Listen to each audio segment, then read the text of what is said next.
ready, Keys? Let's get it. Get on your feet, Tiger fans!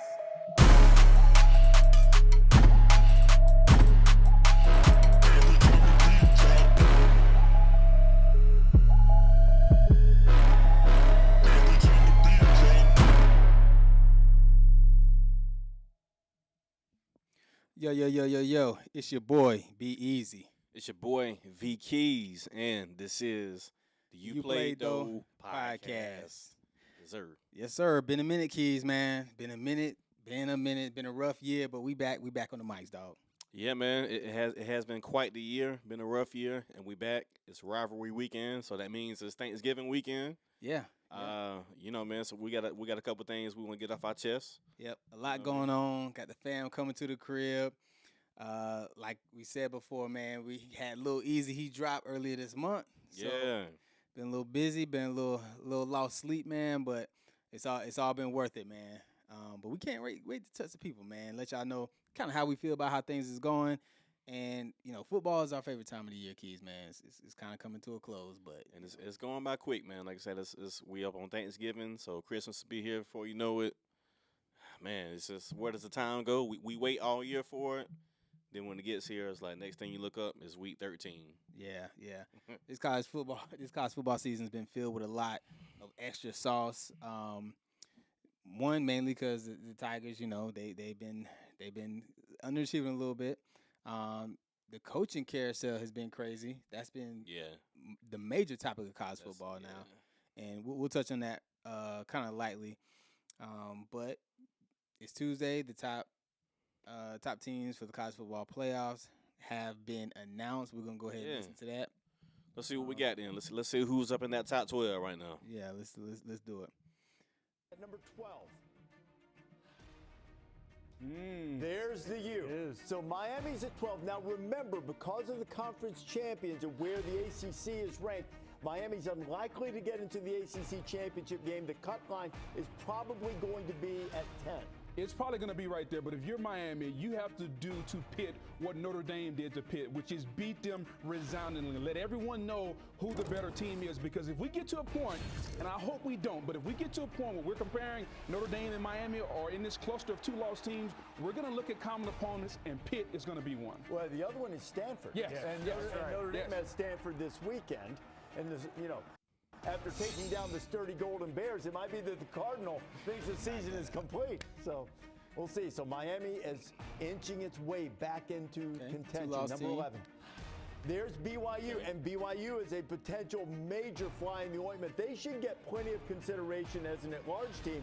But also, if they win, they'll get to the Big 12 championship game, and they can just win their way in as one of the 5 highest-ranked conference champions. And if BYU takes out Texas Tech, and Texas Tech is firmly in, we start talking about bid stealers. All of a sudden, even at 10, maybe you're not protected. Could get very, very interesting. You see all these teams, particularly down to 14 and 15 if Michigan wins. So if you're a Miami moves up fan, one we're to between get into the basketball number games. 12 These spot. are the bubble teams. Yeah. Right here. These teams are on the wrong side of the bubble at the moment. If and then at number any 10, other ACC teams. the last team in the field at the moment is Alabama. So Alabama's on the right side of the bubble. They finish up at Auburn in prime time Saturday night. Number 9. You wouldn't think after week 1. There is Notre Dame. So now we talked about Notre this. Dame passes eye test. Eye test Notre Dame. 2 quick losses Alabama. Right early. now, that's where they stand. And this committee has told us from the beginning, this is an eye test committee. You don't have to like it, but they have been consistent with that. Put up 70 and the performance they had against Syracuse, 35-0 in the first quarter, left no doubt. 21-0 before the offense even touched the ball. Jeremiah Love, 171 yards on 8 carries. Notre Dame is playing as well as anybody in college football. And Syracuse is another common Marcus opponent Freeman got to show up Miami, there. And I don't know that they Lost didn't the do the chip same last thing. year. I think Miami beat Syracuse 38-10, something like that. Well, Notre Dame, we're talking got eye the Bears test. last year in the Natty, so last Saturday. There's few teams that look better than them in the country. These teams is on. I agree, but let's also concede that nobody's looked worse than Syracuse. No doubt about it. I mean, they don't have a quarterback. They're looking pretty bad. Number 8, there's we the lost Oklahoma Sooners. And I think if you're Oklahoma, Okay, you Brett have V. LSU Brett coming to V your at place number in 8. Norman with an opportunity to go 10-2. You can't get in the SEC title game. And if you beat LSU, I think this pretty much secures them a spot in the playoff. It's not 100%, but it's going to be pretty close. John Mateer, can they get some consistency out of him and get the offense moving in the right direction? They can't run the football, but he's made up for a lot of it. I think it could secure them a home field playoff game, not just in the playoff. It would be really fascinating to see the head-to-head. LSU ain't the same team, Alabama though. can beat Auburn and get to the SEC championship game, where that would all stack up at the end, too, and how they would view that. Number 7. Ole Miss slips a spot after Oregon's getting the bag impressive win thrown at him. against USC. So Ole Miss, Dusty, you're going to call the Egg Bowl. Rebels will finish up there. And of course, all the Lane Kiffin drama going on that potentially could be an issue, too, depending on what the Rebels do in the last regular season game. 10-1, though. Oregon. Wondered if they might jump all the way up to 5 if they move up a spot after an impressive performance against USC. I mean, the top 5 ain't changed. Tech, hanging firm, going to Morgantown, win that game off to the Big 12 championship. Georgia. And one would think if they win that game, they've solidified a bid regardless of what happens in the conference title game. Number 4, we presume, once again, will be Georgia. Bulldogs have to have things fall their way. They're finished with their SEC schedule to get into the conference title game at number 3. Texas A&M, they're at Texas. If they win, they'll get in the SEC championship game. They lose, they will likely fall out of the tiebreaker depending on the other games. Indiana is 2. And the Buckeyes are number 1 once again. So you take all of this and you put it in the bracket based on the current rankings. Now, it is so delicious to think about that 6-11 game of Mario Cristobal we got Tulane out here, and Clemson ain't nowhere to be found. Miami is going to have to get an at-large bid, one would think, in all likelihood. So that spot. All right, so that's the top. That's the top 12. What do you think about that, Keys? I mean, outside of the fact that we got some newcomers. We got some newcomers in that top 12. And Clemson's not in there. Texas Tech being in the mix at 10-1. That's kind of crazy. Yeah. Like who's a quarterback? Like we don't know nothing about them coming in the year. Yeah. They don't know nobody radar. This underscores how weak the ACC was this year. To have Miami at number 12, at 9-2. Mm-hmm. So that there are several 2-loss teams in the ACC, like in conference play. Yeah. Virginia. But Georgia Tech, but nobody has just ran away. Like even last year, we made the ACC championship game by the skin of our teeth. Yep, with 3 losses. Yeah. Yeah. Nobody ran away with it. So the last several years, I don't think nobody's run away with the ACC, and this is just another year. Like, man, this is. And I mean, we've been dominant for so long, and Florida State had been dominant for so long. Now we're seeing a lot of newcomers like SMU come in and make a little bit of noise. Georgia Tech came out of nowhere, right? They've that program has definitely been decent in the past couple of years, but to be fighting for ACC championship, Virginia, I'm happy for Virginia. Our OC out there, but. I don't know. Do you feel like the competition in ACC is that much of a mixed bag now, or is it? Particularly since we're down and we're not used to losing this much in the season. I mean, these ACC games. I mean, it's we get blown out by Syracuse at home, but then Notre Dame just put up 70 on them. So and we don't think Notre Dame is that good. To do that. So let me rephrase that question, Keys. Are we that bad, or has the ACC gotten that much better? It's both. It's a little both. There's a lot more parity. There's more money. Obviously, the portal. People are decommitting left and right, and we're just not recruiting at the level that we used to, and we're obviously not developing at the level that we used to. We talked about that in previous episodes. Yeah. But, well, I mean, to that point, we've had decent recruiting class on paper, right? And it makes me wonder, are these kids just not developed when they're coming in? Because in the past, you come in, you starting off gate, right? Now it's like, hey, we got to play the seniors. We got to play, who we got transferred in. It's win now, win immediately type of mind state. And we can talk about getting Davidson, not getting the opportunities that we were looking for him to get. And they start talking about pass blocking and all that type of stuff. But and that's, we can get into that, but just to cap the playoff real quick. So we got 5 SEC teams. So that's really no surprise there. We kind of surprised to see Bama after the way they started the season, but honestly, they look good, Keys. yeah, they done picked it up. They have a big one this weekend at Auburn, so we'll get to our rivalry picks in a little while. But the Bulldogs sitting at 10-1. I mean, yeah, to me, any of these teams can be had though. Keys. We know Ohio State hasn't played anybody, right? Yeah. Georgia, they had some close calls. A&M just almost took a L to South Carolina if they could have, showed up. They got some weapons though, and they got a Heisman contending quarterback, Marcel Reed, right now. So A&M's had a great year. We don't know too much about Texas Tech. So we'll see, man. So that's the top 12 for you. So that's the top 12, and we'll get into it. So let's talk real quick, Keys, because I don't think we talked to the people yet about kind of a little bit of the coaching carousel. So we know that Brian Kelly was out of LSU. They were supposed to win the chip this year, and things kind of unraveled from there. We also had Penn State. James Franklin gone. He found a job, found a spot real quick. He's a Hokie now. Virginia Tech will start, I guess, next year. Yeah. Florida, Billy Napier. Yeah, he gone. Yeah. So there's a lot of places where attractive coaching opportunities out there. And Lane Kiffin has been all in the news, about these opportunities, and they're trying to throw the bag at him. So yeah, they're trying to throw upwards of 90. Upwards of 90, maybe 98 million, something like that. Also, Mike Gundy, Oklahoma State longtime coach, he gone. There's a couple more. I mean, those are just like the bigger names, obviously. So let me ask you this real quick, since this has been a big topic in the news. Lane Kiffin, if he does take a job opportunity and say the money is even across the board, where do you think he goes?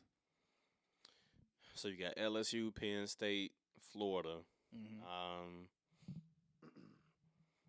I think he go to LSU. LSU? I think so. Kind of following Saban's footsteps a little bit. But you see, he got Ole Miss in a good position because they can, they can actually make the championship game. I mean, they're pretty much a shoe-in in the playoffs if they win the Egg Bowl against Mississippi State this Friday, Black Friday. So if they win that, they're in. The playoffs. So he's had a great season. So I wouldn't be surprised to see him chuck them deuces up and go. I would say LSU first and then Florida second. That would be my 2 top choices where I think Lane Kiffin would go. Okay, I can agree with that. Those are, some legendary programs. Had some big name coaches there. He's done his thing at Ole Miss. The only thing that I could see a problem with that would be is like you're starting over again. You know what I mean? Took him a while to kind of get things rolling down there, and they look pretty good. So yeah. And here's the thing: like if he does go to LSU, some of his players gonna follow him. Yep. You know what I'm saying? So he still might have some players from Ole Miss to come to LSU. There's gonna be some decommitment. You know how the kids be now. So yeah. We'll see, man. It'll be interesting these next couple weeks. All right, so let's go ahead and jump into this Furman game. It was senior day, so we had a lot of seniors out there. Cade, Tonio, Avion, I think they had him on the list. They had T.J. Parker, Peter Woods. So we got a lot. K Park, was he on there?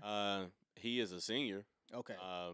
So I think he was out there. Blake Miller, Tristan Smith. He was out there. Tristan Lee. Well, was Tristan Smith and Tristan Lee. Yeah, and also Military Appreciation Day where we rock the all purple. Yeah, man. So some of them guys had they last game in the Valley. Obviously, TJ and Peter are juniors, but they're obviously going to declare for the draft. Yeah. This year it hasn't been a good statistical year. Clemson did win 45-10 though, and became we're both eligible, right? So yeah, we've had at least that streak is still alive. I mean, 27 years in a row. So that is a feat. That's quite an accomplishment. So that's I think there's only 4 schools have ever done that. Yeah, and I think we're I don't want to say we're spoiled because I just don't like the way that I think we all have high expectations for the team.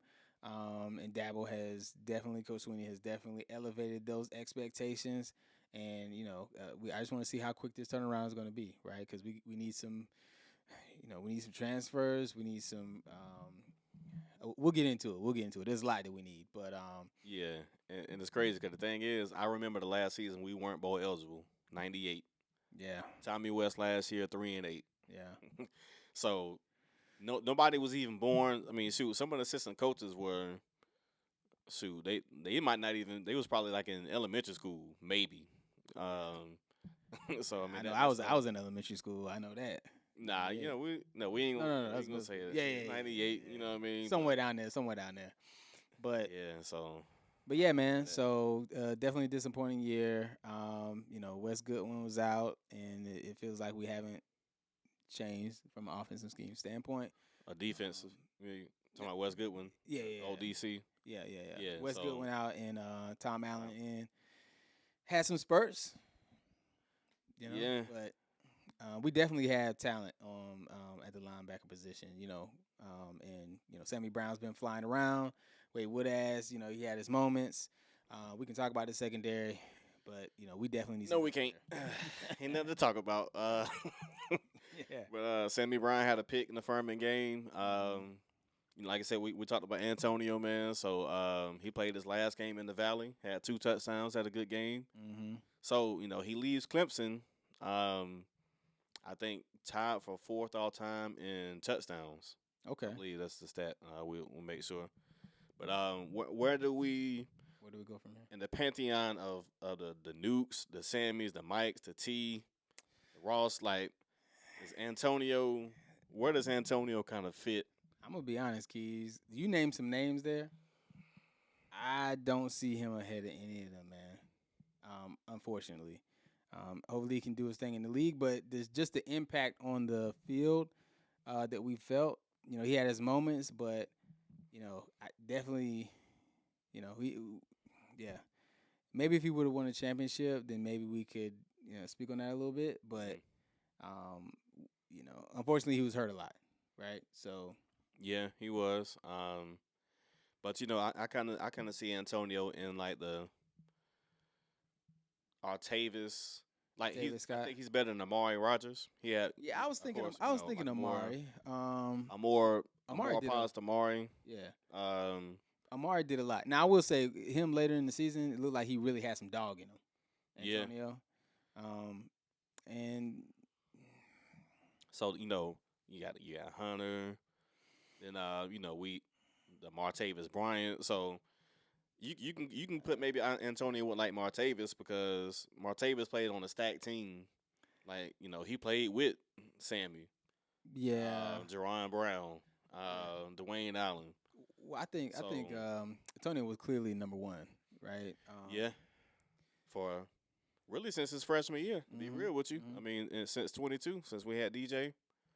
He just didn't have the opportunity to play alongside TJ Moore and Wesco long enough to really get some chemistry and some momentum.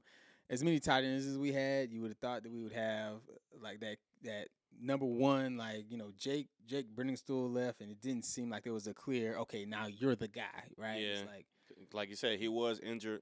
And shoot, Brenningstool was about the number one for a little bit. But either way, man, Antonio, great career, man, at Clemson. So happy for you. You got one more left, and I know the 2022 game when we lost at home, Antonio did fumble that punt return late. So I know he still got to be thinking about that, even though Clemson won the next year. But we lost last year to South Carolina. So, I know the boys think about that. So, let's get that revenge factor, man. Let's get that revenge. So, Keys, let me ask you this. Before we jump into that, and we're going to go ahead and jump into these rivalry games, is this rivalry game, and I already know the answer to this rivalry game is more important than any bowl that we end up going to? Absolutely. Yeah.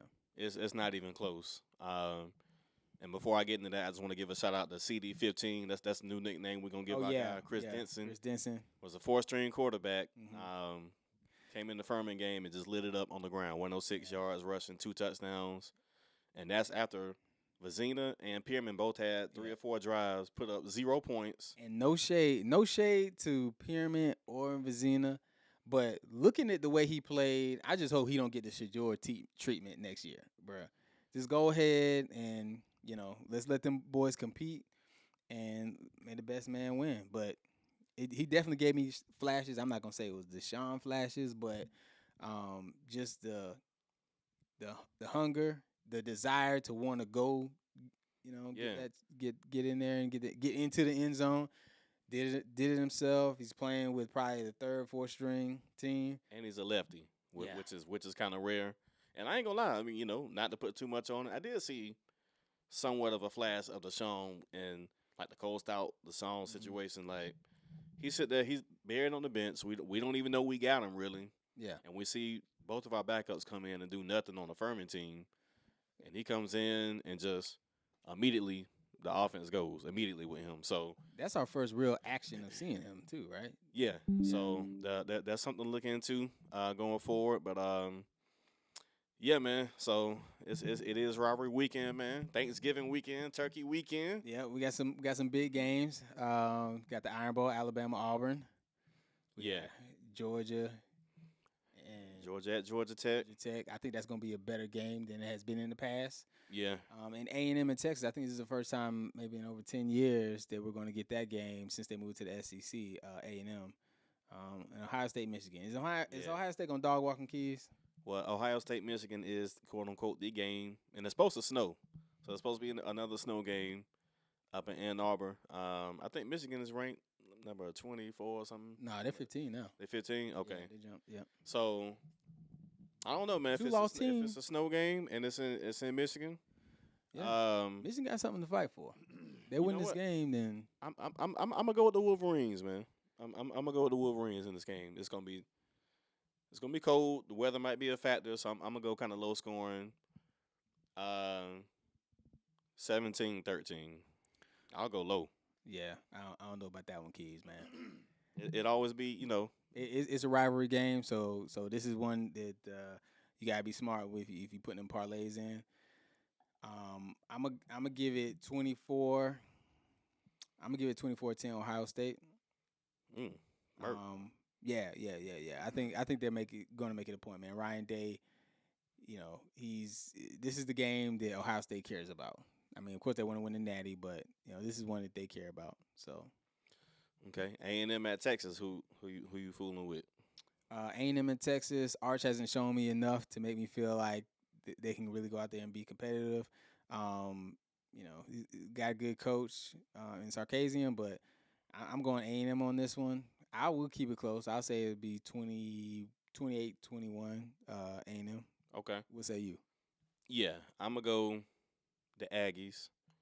I'm going to go Aggies 34-24. 34-24? Okay. Arch have a big game? No. Okay. Next. UJ at Georgia Tech, man. Georgia Tech coming off maybe a heartbreaking loss. This threatening their ACC championship run to Pitt. I don't think it's gonna be much of a competition here. They're gonna take Haynes King out of the game. I mean, you take him out of the game, you got the game. So I'm gonna say 35-7. Ooh, that's brutal. Because last year this game went to 8 overtimes. Mm-hmm. 8, and Georgia Tech. Obviously, if you go to 8 overtimes, it's anybody's game. So Georgia Tech at the crib this year. I think Georgia is a better team. Obviously. It's a rivalry game. It'll be closer than that. So I'm gonna still go dogs. I'm gonna go dogs 30-24. 30-24. Okay, that's respectable. All right. So Iron Bowl, Alabama, Auburn. Yep, primetime game. This is gonna be a tough one for me to call, Keys, because Auburn has let me down this year, and Alabama looks shaky coming out the gate, and I think they can be had. I'm gonna call this one as an upset. I'm gonna take Auburn 28-21 over Bama. Hey, read my mind. I'm going them Tigers too, man. I'm going War Eagle. There we go. I'm going Auburn in this one, man. That'd be the most confusing thing to me, man. 'Cause this Iron Bowl always be so tricky, man. Yeah. Year after year, it's always tricky. It don't matter what the record is, and that's the point of a rivalry game. I'm gonna go Auburn, man. 26-24. 26-24. Yep. Okay. Either way, it's gonna be action packed, man. There's gonna be so many good games on. Let's go ahead and get into it, though, Keys. The big one that y'all big been one. waiting on, baby. Down there in Williams-Brice, Clemson took the L at home in Death Valley. Lenore Sellers, we didn't really have tape on him like that, and he really showed out. I mean, there's a lot to worry about, man. A lot to worry about here. Both teams haven't played well this year compared to previous season. They're not bowl eligible. Clemson is, so they would love to ruin our record a little bit more on the way out. But yeah, I mean, it's, This is their Super Bowl, Keys. it is because like I said, they're not even bowl eligible at 4. They 4-7. Yeah. So coming in the year ranked number 13, I think. And I do remember saying I think they was gonna be overrated. I'm like, I don't think they're gonna be that good. I didn't think they was gonna be this bad. Yeah. But I knew they weren't gonna be that good. Those sentiments can be shared around, though. Yeah. But yeah, man. So they got us last year in the Valley, 17-14. Mm-hmm. Couldn't corral Sellers. We had him in the grass several times. He escaped the tackle. I mean, we forced a fumble early in the game, so I thought our defensive line was up for the challenge. But Yeah. man, and for whatever reason, I think Sammy Brown didn't even play the second half. Yeah, I think I that don't know if game, he was hurt, if it was disciplinary reasons, which to me is crazy. So that could have made a difference, but we'll never know. Yeah.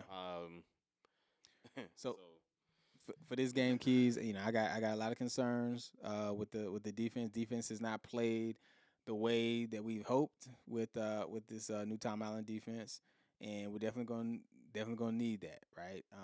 And our O line is a little shaky, and they're gonna be coming after Cade. But I say that Clemson gets the revenge down there at Williams-Brice, ruins all of the Columbia natives who are not Clemson fans, ruins their Thanksgiving holiday, and I'm going to say it's going to be a 28-35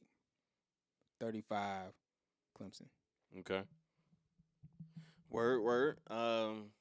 I just want to get into some quick things that we need to do before I drop the score. There you go. Just some quick keys. Obviously, it ain't been a year for us. Defensively, offensively, there's been problems. We got injuries. Jaheim Lawson's out. Also, Pat Henry just got hurt. So this is a legacy game, bro. For Peter Woods, you about to go to the league, right? TJ Parker, you about to go to the league. You got 2 sacks this year. You had 11 last year. You had 2 this year. Y'all see what happened last year. You couldn't even get Lenoris on the ground. Yeah. So I'm looking at TJ. I need a big game from you. This is your last game in the rivalry game. I need you to be disruptive off that edge. He's one of my players I'm going to key in. Okay. My other player I'm going to key in is Sammy Brown. Like I said, last year he didn't get, for whatever reason, enough playing time in this game, which I think he would have been a factor Absolutely. to thwart some of that running attack. Absolutely. And especially the way South Carolina's line has been looking. They've been looking terrible. Their offensive line is terrible. So Lenoris, he has to make plays with his feet. He has to get out the pocket, do all that. So I'm going to go those 2 on defense. If I need somebody on offense, I mean, it's Cade. It's your last game, bro. Yeah. It's you've had an up and down kind of career.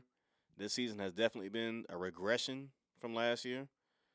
I want to see some more plays made with your feet. I want to see leave it out there on the field. Yeah, I need to see 50 yards rushing from Cade. Yeah. I know we did a lot of that design run and stuff on Georgia Tech, and it just, I mean, I want to see the plays where you're making the play. Yeah. It's not designed you gonna make a play.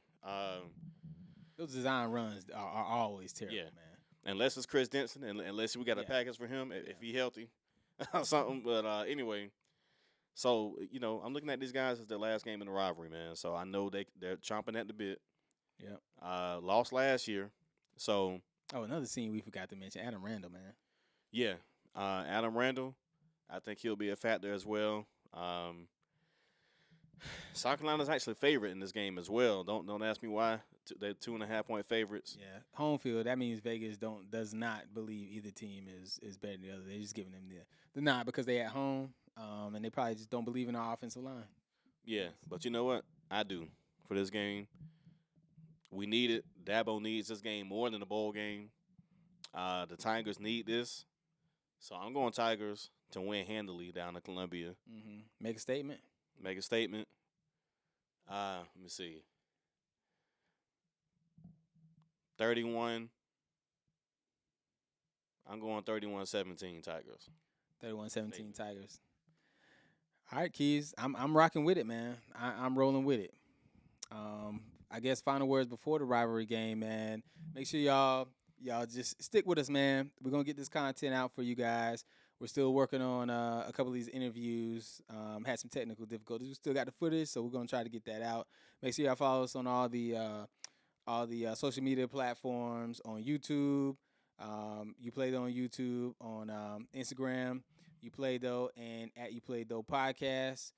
We're also on Facebook at UPlayedTho. Really just, go on Google, type in UPlayedTho, UPLPLYEDTHO. About to get that hooked up finance going on here. But yeah, just Google us, man. All our information will pop up, man. We got all of our links in the bios. But make sure y'all tap in with us. Yeah, man. Holler at us, man. Like you said, we everywhere. IG, YouTube, man. So hit them comments. Who y'all going for? Give us some score predictions or what have you. Yep. Yeah, man. So. Yep. Jump in the comments, man. With that being said, Keyz. We out.